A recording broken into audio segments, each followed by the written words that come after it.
Nightcast. Stephen Lloyd Gilbreth brings you the current news from the world today and how it relates to Bible prophecy. Understanding the end-time events leading to the peaceful world tomorrow. Ladies and gentlemen, Stephen Lloyd Gilbreth. Good evening, friends, and welcome to this July 27, 2014 edition of Nightcast. Our opening story tonight, more than 500 homes and about 1,200 residents have been evacuated in an area east of California's state capital, Sacramento, due to a wildfire. Firefighters in the United States continued to battle a wildfire yesterday, which has already forced hundreds of people to evacuate their homes. The so-called sand fire began on Friday in the Sierra Nevada foothills east of Sacramento in California. Fire crews dropped fire retardant near homes in the blaze's path, but at least 5 homes were consumed by the inferno by Saturday evening. According to local media, the fire was only 20% contained by nightfall. And friends, going now to the news of what's happening over in the Middle East, Israel and Gaza.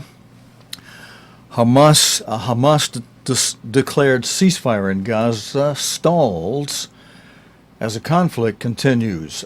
A 24-hour ceasefire announced by Hamas in Gaza appears to be stalling, with both Palestinian militants and Israel continuing their offenses.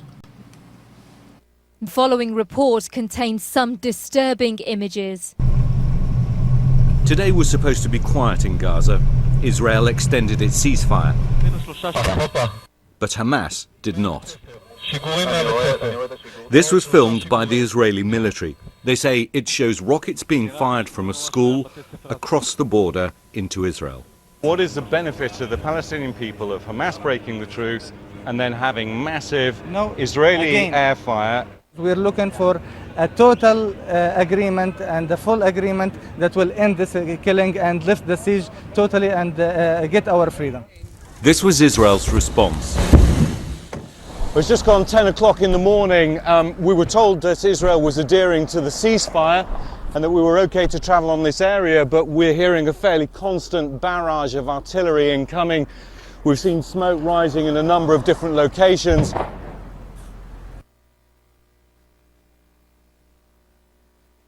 Friends, let's pause that report for just a moment before we get too far away from the comments by that Hamas spokesman. You know, I wish the reporter would be very, very objective to the goals of Hamas, or be well studied in his homework regarding the goals of Hamas, to let that guy stand there and get away with that comment where he's saying their desire is to, have peace with Israel. Baloney. Their charter says they want to destroy Israel. Now, has there been a change in their charter? I think not, friends. And that's the people, that's their announced, written down, chartered, real goal, and that's the hatred they have for Israel. They want to destroy them. And what tactics will they use toward that end? They'll use all kinds of propaganda, and then even if you catch them truly in something they've accused you of, they'll just call you a liar, and it's just, and they do it with a lot of emotion, and they get the women stirred up. Wait till you see some of the reports we have tonight with some of the women reporters. Now, I'm not going to apologize for coming down on some of you reporters out there. You're doing a poor job if you let these people get away with this kind of propaganda using your medium to do it. You are part of the problem, you news reporters, when you do that, when you allow a terrorist organization like Hamas to have a spokesman have a voice in which he stands there and lies, and you support the lie. And you don't challenge him about their real goals. What about your charter, Mr. Hamas spokesman that says you want to destroy Israel. How can you stand here and try to tell me and all the public that my news story will go before? How can you stand here and try to tell us you want peace with Israel when your organization has as its base, the baseline of its charter, the destruction of Israel? Come on, give us a break. Here's the rest of the story, but just be aware, friends. When I play these news stories, it does not mean I agree with everything you're hearing. And if they really do something flagrant, you're probably going to hear me comment as I'm doing now. Let's go back, hear the rest of this, news report. So far, got a bad part here in the middle where that reporter failed to challenge that Hamas spokesman as he should. And now he's leaning on the side of, oh, look how horrible Israel is doing, which is being exaggerated too. Should I play the rest of it? Yeah, let's play the rest of it. I'll comment more if we need to. There.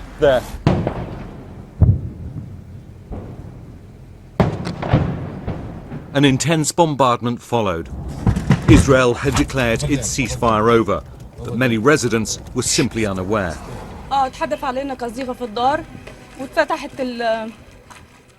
The young mother said she was running away with her children because her house had just been hit. Just now? Just now?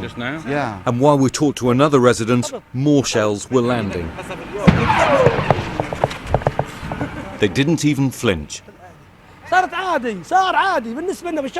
He says the shelling's become normal, even for the children. It may have become normal for some, but no less deadly. An emergency team's being called out. People have been injured.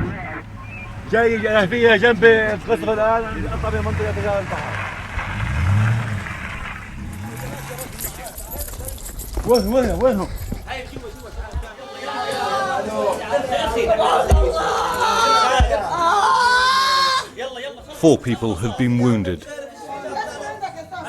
They said they'd been working on their farm.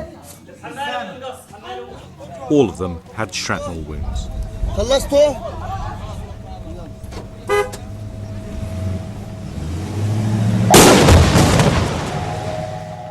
Even for rescue workers, the risks have become every day. There was hope of a longer ceasefire, even a peace process, but this feels far from over. Ian Pannell, BBC News, Gaza. Friends, it's a war. And as General MacArthur said, war is hell. And you people in Gaza who voted in by a great majority this Hamas organization to be your government over there, you should rise up, throw them out. Because as we'll hear Mark Regev from Israel, the media office, from the Prime Minister's media office in Israel, say in a few moments in one video, Hamas is responsible for the injuries and the deaths to Israelis and to the citizens of Gaza. Now, friends, this next story, some of the male reporters doing the same thing, but not quite the same way that Hamas has been able to stir up and not just Hamas, let me comment on that in a moment, but Hamas and the God of this world, who's really behind it, the hatred, has been able to stir up the emotions, especially of some of the female reporters. Men and women were different. Read the book. Men are from, how's that title go? Men are from Mars, women are from Venus, something like that. There are differences between men and between women. Women designed to be more emotional. It can be a wonderful thing, that lovely emotion. Men can just be dead cold hard sometimes when tough things have to be handled. And it's nice to come home, find the warmth of loving wife, mother, with the kind of emotions that God put into the woman. But there's some things a woman should be protected from, some things she actually shouldn't even be involved in, especially things related to war. You know, war happens, sometimes has to be done. God has men fight the battles. He doesn't usually call the women out to them. In our next video, I'm going to introduce it and let a little of it play, and then I'll comment about what you're hearing happen. One of the women is going to get very aggressive with one of the leaders of Israel, even another woman, a woman against a woman there. You'll see her trying to stir up emotionally, comments against, why are you killing these civilians? Again, like Mark Regev well says in this next video, Hamas has to take the responsibility for that, because Hamas is putting rockets behind their civilians. And in there, we find out now, even the UN has found out, they've put these rockets in the schools. So they're hiding their rockets behind and underneath the homes of civilians. And they're putting little civilians out in front of their military maneuverings. So Hamas is responsible for it. Israel feels a right to defend itself. All right, with that being said, so you know my position on it, I'll play this next report that relates to a 24-hour ceasefire announced by Hamas in Gaza, which appears to be stalling, with both Palestinian militants and Israel continuing their offenses. Hamas fired more rockets into Israel, accusing it of failing to abide by the ceasefire. Israel rejected the truce. After that, of course, Prime Minister Benjamin Netanyahu said Israel will do what it must do to defend its people. You'll hear him say that in this video. And a little more, and then I'll be back. Orla Gorin is the reporter from Israel on this. You watch, Ms. Gorin, you got a little bit too emotional with one of the Israeli leaders there. And I'm not going to apologize for saying that. Watch, friends. Mid-afternoon in Israel, a message from Hamas. A rocket landed 1 hour into a ceasefire which it had announced. The homeowner was moderately wounded. And here, Israel's response. The government insists it's pounding Gaza to stop the rockets and destroy a network of tunnels that can be used to launch attacks. Well, Israeli troops remain in position here close to the Gaza border, and they're still in position on the other side. In recent days, the Defence Minister has said the ground operation could be broadened significantly. 20 days on, by Israeli standards, the army has already suffered heavy losses, and we're just hearing the sound now of outgoing fire. The Justice Minister, Tzipi Livni, was at the bedside of one of the wounded troops. We're not allowed to show his face. Israel has lost 43 soldiers, but it has killed hundreds of Palestinian civilians. How can Israel try to justify raining missiles down on one of the most densely populated areas on earth? We tried to stop more than once. Just yesterday, we took a decision in the Israeli government to have a humanitarian ceasefire while Hamas said no, so... She wouldn't comment further, but internationally the questions keep coming about the huge number of innocent victims. On a hill overlooking Gaza, Israelis come to watch the warfare. For some, a spectator sport. For others, a painful vista. I believe in peace, and I'm still hoping for peace. But it's like, I think the first time that I have the feeling that we didn't have a choice. It's the first time it happens to me. And that we need to do what we need to do for now. And let's hope that we're gonna, after that, we'll start talking about peace. Few here expect that. Ceasefires may come and go, but there's no Palestinian state on the horizon. What Israelis are fighting for now is an end to the rockets. Orla Guerin, BBC News, Southern Israel. Kind of a joke, isn't it, friends, to talk about a two-state Palestinian solution at this point? I mean, when Israel gave Gaza over to the Palestinians, moved out, left them a lot of greenhouses, and what's happened? They allowed Hamas to come in there, amass a bunch of rockets and start firing them into Israel and use that land Israel gave them as a base. And then hollering from there that, which goes against what that Hamas spokesman was allowed to say in a news video earlier, like, oh, and then we want peace with Israel. Baloney.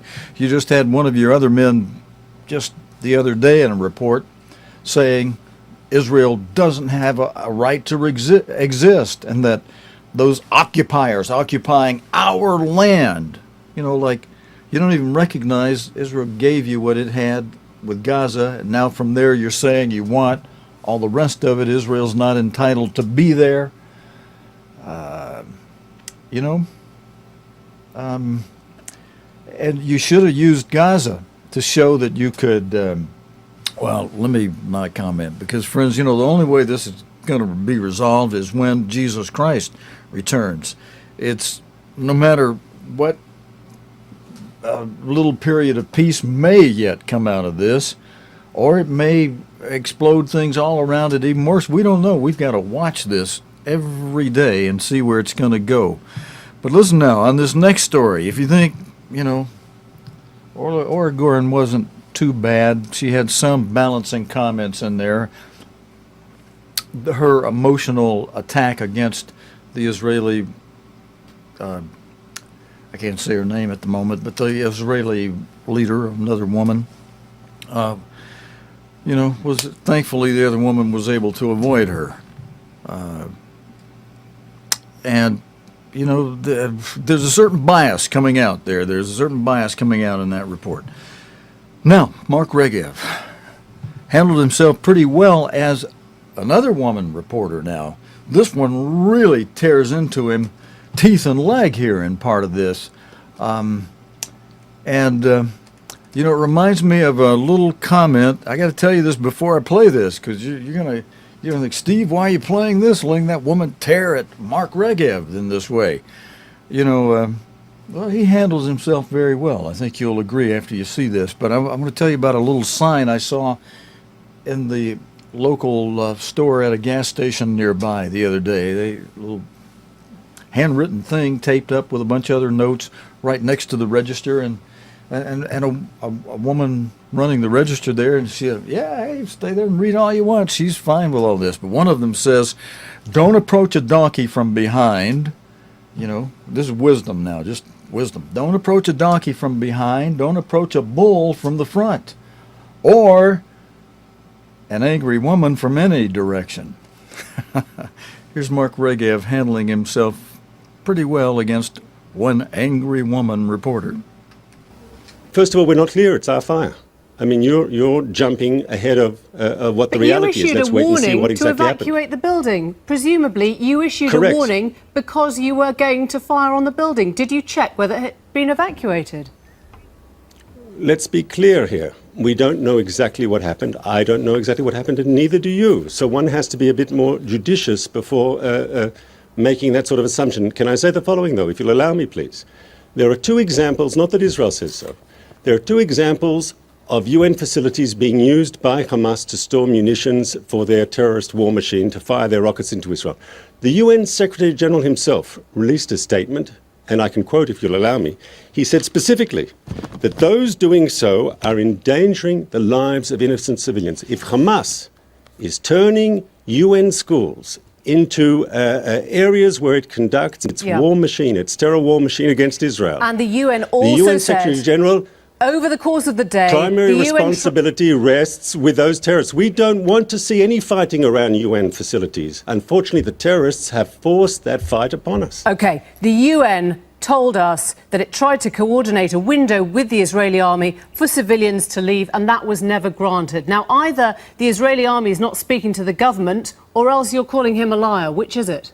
My information is that Israel agreed to a 4-hour period for a humanitarian corridor, and that was disrupted by the Hamas terrorists themselves, who didn't want to let the terrorists leave. So you knew there were children in that building? That is a consistent pattern of behavior by the terrorists who deliberately want to leave civilians to protect. Regev, you knew that that was being used as a shelter by people fleeing the fighting in northern Gaza. You knew there were women and children who had come there to seek shelter. We've been asking people to leave. And you knew that they hadn't been able to leave that building.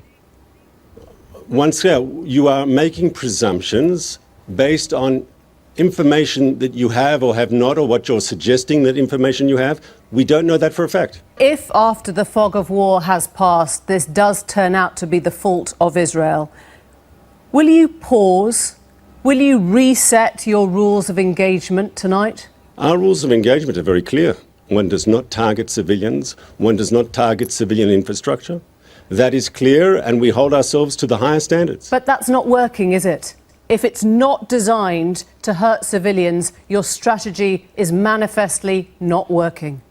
We are trying to be as surgical as is humanly possible in that difficult combat situation. But don't deny my country the right to defend itself from those terrorists who are shooting rockets indiscriminately at our cities. Defence system. It's called the Iron Dome. It stops you, for the most part, being hit. They don't, and they're paying the price with their dead children.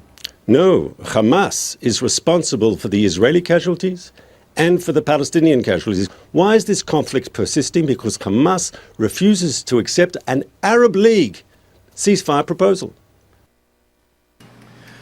Okay, well, friends, again, war is hell, and having to fight your war at the same time you're fighting your war, you've got to appear on the media.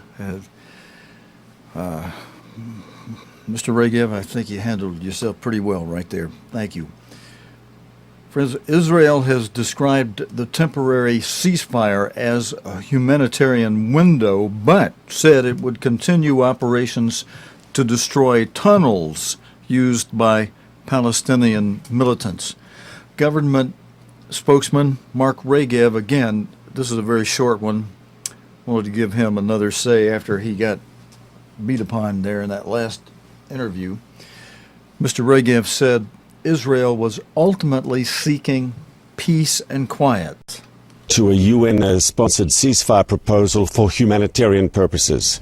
We've done this in the past, and ultimately we do it because the people of Gaza are not our enemy. Our enemy are the people shooting those rockets into Israeli cities, the terrorists who are trying to kill our people. Israel appreciates the efforts of Secretary Kerry to achieve a sustainable quiet. Ultimately, that's the goal that we share. Israel wants to see, we want to come out of this with a sustained period of peace and quiet when the Israeli citizens no longer have to live in fear of rockets launched by the terrorists in Gaza or of terrorists tunneling under the frontier and coming into Israel to try to kill our people. What we seek is peace and quiet. And friends, let's turn now to eastern Ukraine, where there are reports of heavy fighting. And my buttons, for some reason, are... There we go. There are reports of heavy fighting in eastern Ukraine, close to the site where Malaysia Airlines flight number MH17 crashed. Government forces are trying to regain control of the area from pro-Russian separatists. It means a team of Dutch and Australian police officers have been forced to postpone a visit to the crash site, as you'll see in this video report from Kharkiv with Tom Burridge. Today, Ukrainian government forces rolled through countryside, right near the crash site of flight MH17. For months, pro-Russian rebels have controlled this area, but throughout this weekend, there's been fierce fighting nearby, and gains for Ukraine's government. Not far away, the city of Horlivka, where there's been heavy shelling. The video seems genuine. Civilians have been killed today, including children. Horlivka is near the strategically important rebel-controlled city of Donetsk. Advances by Ukraine's army suggest they're trying to control two main roads. The Ukrainian government believes they're key supply lines from Russia for rebel forces in the city, and not far away the crash site of flight MH17 near the village of Grabova. That's where this Dutch police and forensics team wanted to go today, but they decided it wasn't safe. The Dutch Prime Minister said sending an armed team to the crash site is not an option. Beschikken over veel zwaar bewapende manschappen. The separatists have many heavily armed men close to the Russian border. Achieving military superiority through an international mission in this region is, it's our conclusion, not realistic. Meanwhile, the US State Department has released these satellite images. The US says this one shows marks on the ground where multiple rocket launchers were fired by Russia, over its border and into Ukraine. Moscow says Washington is guilty of blatant lies. But in the Dutch city of Hilversum, where they're identifying the victims, tributes for those 298 passengers. Their families want the truth, but it's proving hard for those countries seeking answers. Tom Burridge, BBC News, in eastern Ukraine. Okay, friends, there we go. Our buttons are a little bit slow tonight. We're going to close up early. I do want to bring our chart forward on the screen for just a moment and make mention that in the news tonight you heard stories, the opening story tonight related to the fourth seal, the pale horse, which Jesus Christ described in plain language having its main characteristics of loimus, meaning disease epidemics, pestilence, the plagues of Egypt. But Christ also described eventualities, actualities, things that would happen in between the third seal and the fifth seal, where the fourth seal falls, as seismus, meaning seismic conditions, commotions in the air such as gale force winds of all kinds, and commotions on the ground such as earthquakes and volcanic eruptions and the like. And our opening news story with the wildfires, that's a commotion that burns on the ground into the air.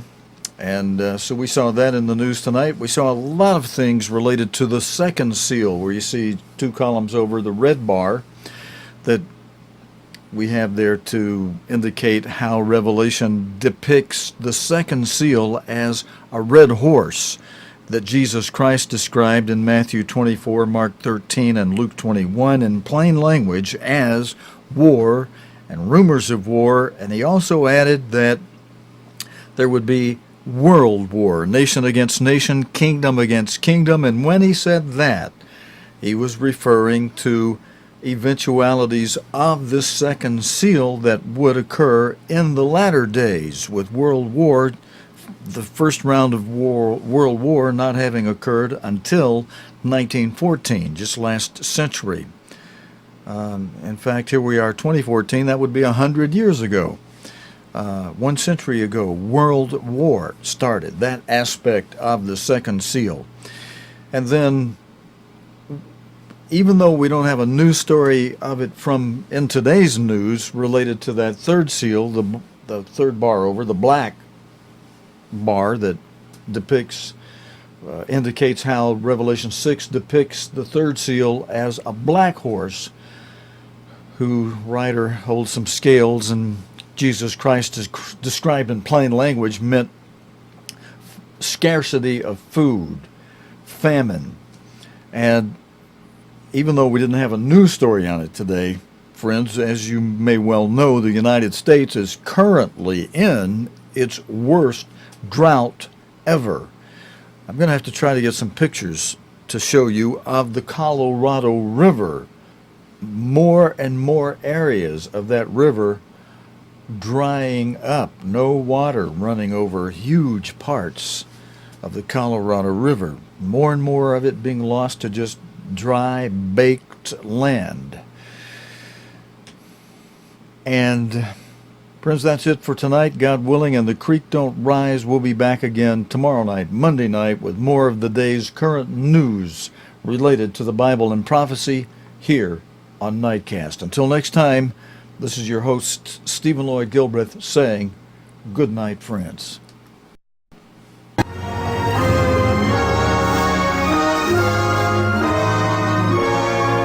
You have been watching Nightcast with Stephen Lloyd Gilbreth. Nightcast can be seen Sunday through Thursday nights here on cogtv.org. Tonight's program is also available anytime on demand in the cogtv.org video archive.